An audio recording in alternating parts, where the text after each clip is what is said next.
దెయ్యాలు ఎందుకు ఉండవంటే ఉంటాయి సార్.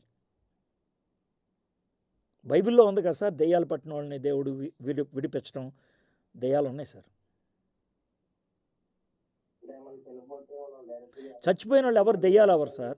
చచ్చిపోయిన వాళ్ళు ఎవరు దెయ్యాలు ఎవరు సార్? ఇది అవుట్ ఆఫ్ సిలబస్ కొనండి, అంత ఇంపార్టెంట్ క్వశ్చన్ కాదు. చచ్చిపోయిన వాళ్ళు ఎవరు దెయ్యాలు ఎవరు సార్? సాతానుడు తోయబడినప్పుడు దేవదూతల్లో 1/3 తోయబడ్డారన్నారు.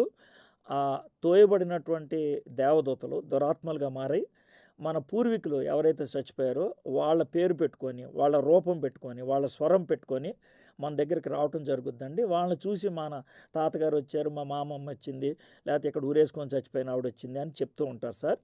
అది వాళ్ళు కాదు సార్. చచ్చిపోయిన వాళ్ళు అయితే పరలోకానికో నరకానికో వెళ్ళిపోతారు సార్. ఈ దురాత్మలు వాళ్ళ పేరు పెట్టుకొని, వాళ్ళ రూపం పెట్టుకొని మన దగ్గరకు వస్తారు సార్. Okay, right.